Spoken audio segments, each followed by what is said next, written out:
नमस्कार दोस्तों, स्वागत है आपका आज के लेक्चर में। इस लेक्चर में हम जानने वाले हैं राष्ट्रीय आपातकाल के बारे में बड़े ही विस्तार से।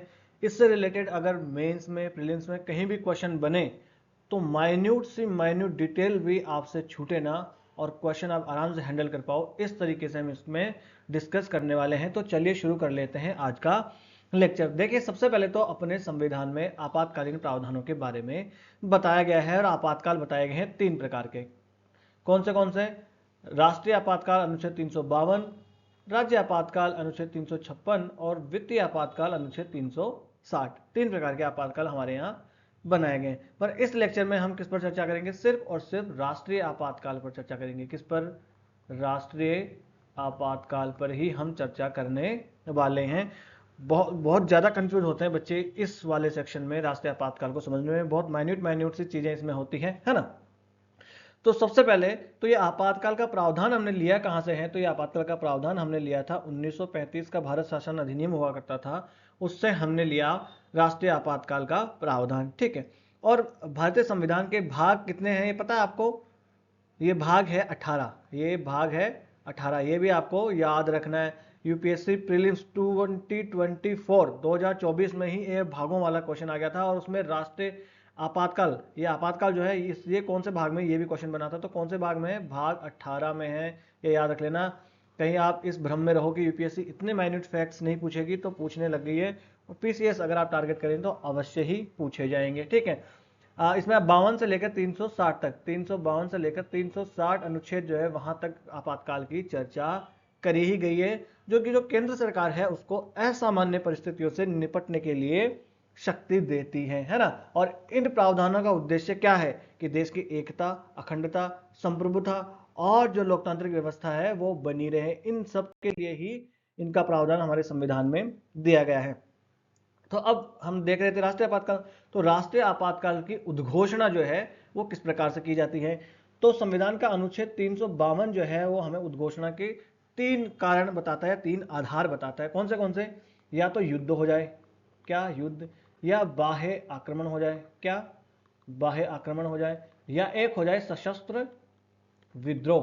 क्या हो जाए? सशस्त्र विद्रोह। देखो एक एक इसको शब्द को आपको याद रखना। सशस्त्र विद्रोह, 3 कारण हमारे यहाँ बताए जाते हैं। अगर ये 3 कारण हो जाए, या तो युद्ध हो जाए, या बाह्य आक्रमण हो जाए, या कोई सशस्त्र विद्रोह हो जाए, तब राष्ट्रपति जी जो है वो राष्ट्रीय आपातकाल की घोषणा कर सकते हैं। पर एक चीज आप ध्यान रखिएगा, ये जो सशस्त्र विद्रोह है, मैं क्यों ज्यादा बल दे रहा था? क्योंकि सशस्त्र विद्रोह जो है इससे पहले यहां पर आंतरिक गड़बड़ी हुआ करता था। क्या हुआ करता था? आंतरिक गड़बड़ी शब्द यहां पर हुआ करता था। परंतु इस आंतरिक गड़बड़ी शब्द को 44वें संविधान संशोधन 1978 के माध्यम से बदलकर क्या कर दिया गया? सशस्त्र विद्रोह में इसको बदल दिया गया। अब इसकी जगह क्या लिख दिया गया? सशस्त्र विद्रोह, है ना। क्योंकि आंतरिक गड़बड़ी शब्द जो है थोड़ा सा स्पष्ट नहीं था, वेग ये शब्द हुआ करता था, इसलिए अब इसकी जगह क्या लिख दिया गया? सशस्त्र विद्रोह। क्वेश्चन पूछ ले कि सशस्त्र विद्रोह की जगह आंतरिक गड़बड़ी शब्द की जगह सशस्त्र विद्रोह कब लिखा गया? तो 44वें संविधान संशोधन 1971 के बाद में किया गया, है ना। और आपातकाल की घोषणा देखिए, एक होती है आंतरिक, एक होता है आंतरिक आपातकाल, एक होता है बाह्य आपातकाल। अब ये कौन सा हो सकता है? जब आपातकाल की घोषणा सशस्त्र विद्रोह के आधार पर की जाती है। किसके आधार पर? सशस्त्र विद्रोह के आधार पर की जाती है, तो उसे क्या कहा जाता है? आंतरिक आपातकाल। और जब आपातकाल की घोषणा युद्ध और बाह्य आक्रमण के आधार पर की जाती है, युद्ध और बाह्य आक्रमण के आधार पर की जाती है, तो उसे कहा जाता है बाह्य आपातकाल। 2 प्रकार के अपने यहाँ आपातकाल होते हैं, है ना। राष्ट्रीय आपातकाल की घोषणा देखिए, या तो पूरे भारत पर या भारत के किसी एक क्षेत्र पर लागू की जा सकती है। यानी कि एक तो हो गया कि पूरे भारत में लागू हो गया, या ऐसा हो सकता है कि राष्ट्रीय आपातकाल कुछ क्षेत्रों में लागू हो गया। जैसे कि मान लीजिए कि जम्मू एंड कश्मीर में लागू हो जाए, मान लीजिए कि पूर्वोत्तर भारत में कहीं पर लागू हो जाए, मान लीजिए कि राजस्थान के किसी एरिया में लागू कर दिया जाए। तो इस प्रकार से पूरे भारत में या भारत के किसी क्षेत्र में भी लागू हो सकता है। और देखिए 1980 में आया था मिनर्वा मिल्स का मामला। कौन सा मामला आया था? मिनर्वा मिल्स केस आया था सुप्रीम कोर्ट में। इसमें सुप्रीम कोर्ट ने कहा कि राष्ट्रीय आपातकाल की घोषणा जो है उसकी न्यायिक समीक्षा की जा सकती है। और न्यायिक समीक्षा जो है ये क्या है? बेसिक स्ट्रक्चर का पार्ट है, यानी मूलभूत ढांचा है। और मूलभूत ढांचा कब आया था? केशवानंद भारती केस कब वर्सेस केरल वाद जो है इसमें आया था। कब? तो 24 अप्रैल 1973, ये डेट आपको याद रख लेनी है, ये इंपॉर्टेंट है, इसलिए डेट आपको याद रखने के लिए बोल रहा हूं। तो सुप्रीम कोर्ट ने मिनर्वा मिल्स में क्या कहा कि राष्ट्रीय आपातकाल की जो है क्या की जा सकती है, उसकी समीक्षा की जा सकती है, अवश्य की जा सकती है साहब, ठीक है। अब इस उद्घोषणा की प्रक्रिया क्या होगी और इसकी अवधि क्या होगी, यानी जो उद्घोषणा आपने की राष्ट्रीय आपातकाल की, वो उद्घोषणा जो है उसकी क्या प्रक्रिया, किस तरीके से की जाएगी और क्या इसकी अवधि होगी, है ना। देखिए अनुच्छेद 352 क्या कहता है कि राष्ट्रीय आपातकाल की घोषणा जब तक नहीं की जा सकती जब तक कि संघ सरकार का मंत्रिमंडल उसे लिखित रूप में ना दे दे। मंत्रिमंडल शब्द पर फोकस करना, किस पे, मंत्रिमंडल शब्द पर फोकस करना, इसका मतलब होता है कैबिनेट। क्या होता है, कैबिनेट। और अगर हम आर्टिकल में देखेंगे संविधान के तो वहां पर लिखा होता मंत्रि परिषद, काउंसिल ऑफ मिनिस्टर। मगर यहां याद रखना संविधान में मात्र एक जगह मंत्रिमंडल की बात की गई है, वो किसमें, अनुच्छेद 352 में। यहां पर क्यों क्यों की गई है, क्योंकि जब जो आपातकाल, राष्ट्रीय आपातकाल लगा दिया गया था 1975 में, उसके बाद ऐसा इसमें जोड़ दिया गया था, क्योंकि उस वक्त जो है मंत्रिमंडल की बिना सलाह के ही, प्रधानमंत्री की सिर्फ सलाह से राष्ट्रपति जी ने उद्घोषणा कर दी थी, है ना। तो देखिए ये 44वें संविधान संशोधन अधिनियम 1978 के द्वारा जोड़ा गया था, ये मंत्रिमंडल वाला प्रावधान। इससे पहले प्रधानमंत्री के अकेले के कहने पर भी इसकी राष्ट्रीय आपातकाल की उद्घोषणा की जा सकती थी। तो ये आपको याद रखना है, मंत्रिमंडल वाला मामला। यहां पर मंत्रि परिषद अगर दे दिया तो आपको लगेगा हाँ मंत्रि परिषद ठीक है, बाकी समय भी मंत्रि परिषद होता, तो क्वेश्चन गलत हो जाएगा। याद रखना यहां क्या है, कैबिनेट, मंत्रिमंडल, ना कि काउंसिल ऑफ मिनिस्टर्स, ये याद रखना इंग्लिश में भी, ठीक है। अब राष्ट्रीय आपातकाल की उद्घोषणा कर दी राष्ट्रपति जी ने, अब क्या होगा, अब उसको संसद के दोनों सदनों से पारित करवाना पड़ेगा अलग अलग। कौन से बहुमत से, तो यहां पर होगा विशेष बहुमत। कौन सा, विशेष बहुमत। क्या मतलब होता है सर, सदन के 2/3 सदस्य उपस्थित और मतदान देने वाले सदस्यों के 2/3 सदस्य इसको पारित करेंगे, तब जाके उस सदन से पारित होगा, और दोनों सदनों से पारित करवाया जाना चाहिए, तभी उस उद्घोषणा को वैधानिकता प्राप्त होगी। ठीक है साहब, ये 2/3 बहुमत कितने दिनों में पारित होना चाहिए, कितने साल में, कितने महीनों में पारित होना चाहिए, तो ये पारित होना चाहिए 1 महीने में। कितने महीने में, 1 महीने के भीतर भीतर ये उद्घोषणा पारित हो जानी चाहिए, दोनों सदनों के अंदर से। देखो 44वें संविधान संशोधन अधिनियम 1978 के माध्यम से इसे कर दिया गया 1 महीना। इससे पहले कितना हुआ करता था, 2 महीने हुआ करते थे। ये भी याद रखना, चेंज जो हुए वो भी साथ साथ बताता आपको चल रहा हूं, है ना। तो इस अधिनियम के माध्यम से इसको कर दिया 1 महीने। 1 महीने के भीतर भीतर संसद के दोनों सदनों से इसको अनुमोदन मिलना ही मिलना चाहिए। और एक बार जब इसको अनुमोदन मिल जाता है तो आपातकाल जो है वो 6 महीने के लिए जारी रहता है। कितने महीने के लिए, 6 महीने के लिए जारी रहता है। और इस प्रकार से फिर ये आपातकाल को अनंत काल के लिए बढ़ाया जा सकता है, ठीक है। अब इस उद्घोषणा की क्या समाप्ति भी की जा सकती है, भाई राष्ट्रपति जी ने आपातकाल की उद्घोषणा कर दी, अब क्या इस उद्घोषणा की समाप्ति भी की जा सकती है, बिल्कुल समाप्त किया जा सकता है। राष्ट्रपति एक दूसरे आदेश के माध्यम से इसको वापस ले सकते हैं। एक तो राष्ट्रपति खुद ही ले ले, क्या कर ले, राष्ट्रपति जी जो है स्वयं वापस ले सकते हैं, स्वयं वापस ले सकते हैं, ठीक है। अब मान लीजिए कि राष्ट्रपति जी स्वयं वापस नहीं ले रहे और जो है जितने भी और विपक्षी दल है या और भी सांसद है वो चाहते हैं कि नहीं ये आपातकाल गलत है, इसको वापस लिया जाना चाहिए, तो और क्या हो सकता है, तो इसके लिए क्या होगा, संसद जो है, संसद की बैठक बुलाई जाएगी, संसद की बैठक बुलाई जाएगी। और अगर साधारण बहुमत से, किससे, साधारण बहुमत से मात्र लोकसभा, कौन, मात्र लोकसभा अगर साधारण बहुमत से बिल पास कर दे, प्रस्ताव पास कर दे और कह दे कि इस आपातकाल को हटाया जाना चाहिए, तो आपातकाल को हटाया जाएगा, है ना। और जब राष्ट्रपति जी अपने आप से वापस लेते हैं ना उस उद्घोषणा को, किसी भी संसद की अनुमति की आवश्यकता नहीं है। और संसद की अनुमति से कैसा हो सकता है, साधारण बहुमत से पास कर दे तो मात्र लोकसभा, राज्यसभा की कोई जरूरत नहीं है। परंतु इसको लागू करने के लिए दोनों सदनों की जरूरी होती है, और वो भी 1 महीने में और 2/3 बहुमत से। ये एक थोड़ा सा फैक्ट आपको यहां पर याद रखना है ना, ठीक है। ये इस प्रकार से हो गया। फिर केंद्र राज्य संबंधों पर किस प्रकार का प्रभाव यहां पर पड़ जाता है, तो सबसे पहले हम देखें कि कार्यपालिका शक्तियां जो होती है वहां पर किस प्रकार का प्रभाव पड़ता है। तो केंद्र जो है वो राज्य के किसी भी विषय पर कार्यकारी निर्देश दे सकता है राज्यों को। देखिए 3 सूची होती है अपने यहां, क्या हो सकती है, एक तो राज्य सूची, एक होती है केंद्र सूची, और एक कौन सी होती है, समवर्ती सूची। तो देखिए केंद्र सूची पर केंद्र कानून बनाता है, सामान्य स्थितियों की बात कर रहा हूं। राज्य सूची पर राज्य सरकार कानून बनाती है, और समवर्ती सूची पर दोनों सरकारें कानून बना सकती हैं। परंतु देखो जब राष्ट्रीय आपातकाल लगा होता है तो इस राज्य सूची पर के जो विषय हैं उनके ऊपर कार्यकारी आदेश भी दे सकती है ये केंद्र सरकार, ये याद रखना है ना। हालांकि देखिए राज्य सरकारों को निलंबित नहीं किया जाता, कल के स्टेटमेंट यूपीएससी बना देगी कि राष्ट्रीय आपातकाल के समय राज्य सरकारों को भंग कर दिया जाता है, उनको निलंबित कर दिया जाता है, ऐसा नहीं है। राज्य सरकारें भंग नहीं होती, सिर्फ जो है वो यहां पर पावर केंद्र सरकार के पास आ जाती है। केंद्र अब संघ के बजाय एकात्मक सरकार की तरह काम करने लगता है और वो इन्हें आदेश दे सकता है, राज्यों को कार्यकारी निर्देश दे सकता है, मगर राज्य सरकार भंग नहीं की जाती है। ये ऐसा स्टेटमेंट ऑलरेडी अनुच्छेद 356 के बारे में बन चुका है, तो यहां भी बन सकता है। एक एक फैक्ट आपको याद रखना, अगर प्रीवियस ईयर आप क्वेश्चन देखोगे तो आपको लगेगा कि सर जो बता रहे हैं सेम टू सेम वहीं से तो स्टेटमेंट रिपीट हुए हैं, ठीक है। काश के पहले सर की क्लास देख लेते हैं, है ना। फिर कार्यपालिका के साथ साथ विधायी संबंधों में क्या परिवर्तन आ जाता है, तो देखो राज्य सूची, केंद्र सूची और समवर्ती सूची। राज्य सूची पर राज्य कानून बनाएंगे, केंद्र पर केंद्र कानून बनाएगा और समवर्ती सूची पर दोनों बनाएंगे। परंतु जब राष्ट्रीय आपातकाल लागू होता है तब राज्य सूची के विषय पर भी, राज्य सूची के विषयों पर भी कानून कौन बना सकती है, संसद कानून बना सकती है, ये आपको याद रखना है, ठीक है। हालांकि देखो विधायिका की शक्तियों को निलंबित नहीं किया जाता, जो राज्य विधायिका है यानी राज्य विधानमंडल जो है, उस राज्य विधानमंडल को निलंबित यहां पर नहीं किया जाता है, ना ही उसकी शक्तियों को निलंबित किया जाता है। मगर अगर केंद्र सरकार चाहे तो राज्य सूची के विषय पर भी कानून बना सकती है।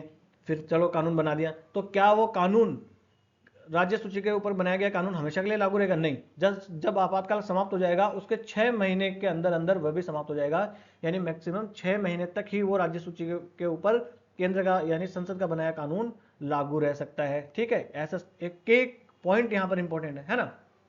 और सो देखो अगर नॉर्मल जो कंडीशन होती है उसमें क्या होता है कि राष्ट्रपति जी जो है वो अध्यादेश जारी करते हैं 123 अनुच्छेद में, और राज्यपाल जो है वो राज्य सूची के विषय पर अध्यादेश जारी करते हैं 213 अनुच्छेद में।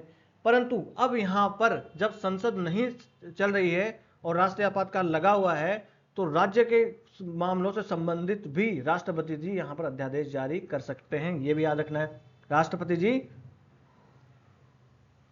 अध्यादेश जारी यहां पर कर देंगे जब संसद नहीं चल रहा हो, तो राज्य सूची के विषय पर भी कोई कानून बनाना हो तो अध्यादेश जारी कर सकते हैं। चलो कार्यकारी संबंध देख लिए, विधायी संबंध देख लिए। वित्तीय संबंधों में क्या प्रभाव आता है, तो जो राज्य और केंद्र के बीच में नॉर्मल करों का जो बंटवारा होता है संविधान के अनुसार, वो करों का बंटवारा यहां पर क्या हो जाता है, वो समाप्त हो जाता है।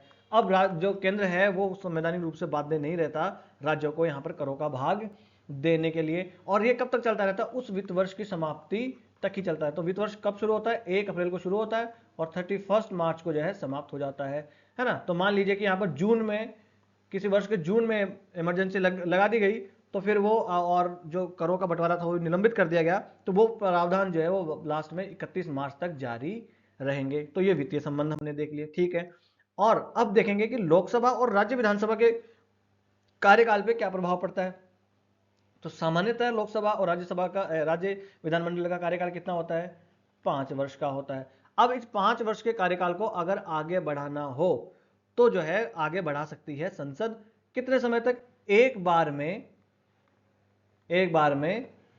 1 साल, कितना, एक बार में 1 साल बढ़ाया जा सकता है, और ऐसा करके अनंत टाइम तक बढ़ाया जा सकता है। कितना बढ़ाया जा सकता है, ऐसा करके अनंत काल तक बढ़ाया जा सकता है। एक बार में 1 साल के लिए राज्य विधानसभा और लोकसभा का कार्यकाल बढ़ाया जा सकता है, एक बार में 1 साल, और ऐसा करके अनंत काल तक बढ़ाया जा सकता है। ये फैक्ट आपको याद रखना है ना। इसी प्रकार राज्य विधानसभाओं का कार्यकाल भी बढ़ाया जा सकता है। और जब, फिर ये कब तक चलेगा, फिर ये जो आपातकाल समाप्त हो गया उसके 6 महीने से ज्यादा फिर ये प्रावधान नहीं चलेंगे। मान लीजिए आपने जो है 1 साल के लिए कार्यकाल बढ़ा दिया आपातकाल के समय में, और उसके बाद में आपातकाल की समाप्ति हो गई, और अब जो है अब 6 महीने से ज्यादातर फिर वो कार्यकाल नहीं चलेगा, फिर नए चुनाव उस काल में करवाने पड़ेंगे, ठीक है।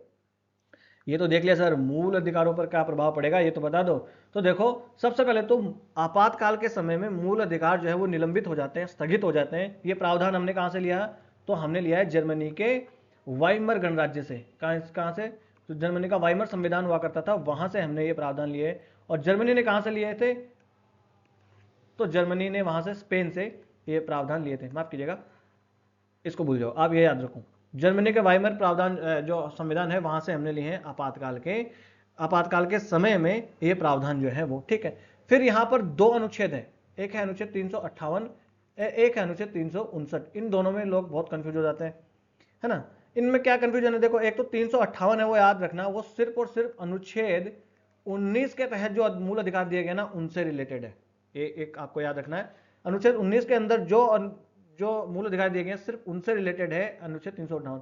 और 359 किससे रिलेटेड है? बाकी और जो अनुच्छेद है, बाकी और जो मूल अधिकार है उनसे रिलेटेड कौन सा है? अनुच्छेद 359 रिलेटेड है, ठीक है ना। अब याद रखना, ये जो 358 के तहत जो मूल अधिकार निलंबित किए जाते हैं, वो निलंबित हो जाते हैं जब राष्ट्रीय आपातकाल की घोषणा हो जाती है ना, उसी समय ये भी निलंबित हो जाते हैं। यानी इन अधिकारों से संबंध के निलंबन के संबंध में राष्ट्रपति को अलग से कोई उद्घोषणा जारी नहीं करनी पड़ती, परंतु 359 के तहत जो मूल अधिकार निलंबित किए जाएंगे उनको लिए विशेष रूप से राष्ट्रपति अलग से जो है उद्घोषणा जारी करते हैं। और एक और बात याद रखना, अनुच्छेद 359 में अनुच्छेद 20 और 21 को छोड़कर बाकी को निलंबित किया जा सकता है, पर अनुच्छेद 20 और 21 में अनुच्छेद में जो मूल अधिकारी हैं उनको निलंबित नहीं किया जा सकता। और अनुच्छेद 358 आपको पता है सिर्फ और सिर्फ आर्टिकल 19 से रिलेटेड है ना। अब देखो ये मैं आपको ये वाले प्रावधान सारे आपको वहां बता ही चुका हूं। अब एक 358 के बारे में आपको याद रखना है, अनुच्छेद 358 जो है इसके बारे में आपको एक और चीज याद रखनी है। क्या चीज याद रखनी है? कि अनुच्छेद 358 जो है इसमें जो मूल अधिकार समाप्त किए जाएंगे, मूल अधिकार का जो निलंबन होगा वह निलंबन देखिए सिर्फ और सिर्फ आंतरिक आपातकाल में ही हो सकता है। कहां पर? आंतरिक आपातकाल के मामले में हो सकता है, बाह्य आपातकाल के मामले में नहीं होगा। और बाह्य आपातकाल और आंतरिक आपातकाल क्या होते हैं ये मैंने ऑलरेडी आपको लेक्चर के फर्स्ट शुरुआत में बता दिए, अब दोबारा बता देता हूं। आंतरिक आपातकाल मतलब सशस्त्र विद्रोह के आधार पर अगर लगाया जाता है आपातकाल तो वो है आंतरिक आपातकाल, और अगर बाह्य आक्रमण और युद्ध के आधार पर लगाया जाता है तो वो है बाह्य आपातकाल। तो यहां पर आंतरिक आपातकाल के आधार पर अगर आपातकाल लगाया जाता है तो इन मूल अधिकारों का निलंबन नहीं किया जा सकता जो अनुच्छेद 19 में दिए गए हैं। सिर्फ बाह्य आपातकाल लगता है उसी वक्त इनका निलंबन किया जा सकता है, ये यहां पर आपको याद रखना है। फिर एक इनसे अनुच्छेद 358 और 359 में एक फर्क और है। अनुच्छेद 358 में जो मूल अधिकार निलंबित किए जाते हैं ना वो पूरे देश में ही निलंबित होते हैं। कहां? पूरे देश में निलंबित होते हैं, और आपातकाल के पूरे काल के समय तक ये निलंबित होते हैं। यानी आपातकाल मान लीजिए 4 साल के लगा है तो 4 साल तक ये निलंबित रहेंगे, 1 साल के लिए लगा है तो 1 साल के लिए निलंबित रहेंगे। यानी जितना आपातकाल का टाइम है उतने ही काल के लिए ये मूल अधिकार में निलंबित रहेंगे। परंतु आर्टिकल 359 है, इसके अंदर जो आर्टिकल निलंबित किए जाएंगे, संविधान में जो आर्टिकल राष्ट्रपति जी बताएंगे कि मैं मान लीजिए कि अनुच्छेद कह दें कि 16 और अनुच्छेद ये कह दें कि 21 तो निलंबित नहीं किया जा सकता, कि 22 बोल दें ये मैं निलंबित कर रहा हूं, तो ये पूरे राष्ट्र जो आपातकाल है उसके समय के लिए भी हो सकते हैं या उससे कम समय के लिए भी हो सकते हैं। मान लीजिए कि राष्ट्रीय आपातकाल है 2 वर्ष के लिए और राष्ट्रपति जी कह दे कि मात्र ये मूल अधिकार है मात्र 6 महीने के लिए ही निलंबित होंगे। और राष्ट्रपति ये भी कह सकते हैं कि पूरे भारत में निलंबित होंगे, या राष्ट्रपति जी ये भी कह सकते हैं कि ये मात्र एक नॉर्थ ईस्ट के एक स्टेट में या जम्मू कश्मीर में, या हो सकता है कि राजस्थान के किसी एक हिस्से में ही निलंबित होंगे। या आपको इनके बीच में अंतर याद रख लेना है। फिर आ जाते हैं हाँ, अनुच्छेद 359 में जो मूल अधिकार निलंबित होते हैं वो कौन से होते हैं? अनुच्छेद 20 और 21 को छोड़कर बाकी जो राष्ट्रपति जी बोलेंगे वो वाले अधिकार इसमें निलंबित किए जाते हैं। राष्ट्रपति जो है वो सीधा सीधा इन आदेशों में लिखेंगे कि ये वाले मूल अधिकार जो है उनको निलंबित किया जा रहा है, और राष्ट्रपति जी खुद इसमें बताएंगे कि जो है इतने महीनों के लिए किया जा रहा है, या इस डेट से लेकर इस डेट के बीच तक जो है इनका निलंबित किया जा रहा है, और देश के इस हिस्से में मात्र निलंबित इनको किया जा रहा है ना। तो ये बातें सब यहाँ लिखी हुई हैं। ये पूरी अवधि के लिए हो सकता है या उससे कम अवधि के लिए भी हो सकता है, पूरे भारत पर लागू हो सकता है और भारत के किसी एक हिस्से पर भी लागू हो सकता है ना। क्या अब तक ऐसे कोई राष्ट्रीय आपातकाल की उद्घोषणा की गई है? तो बिल्कुल ऐसे आपातकाल की घोषणा की गई है। कितनी बार की गई है सर? 3 बार की गई है। कब कब की गई है सर ये तो बता दो। देखो सबसे पहले की गई है 1962 में की गई थी। 1962 में सर ऐसा क्या हुआ था? भारत और चीन के बीच में युद्ध हो गया।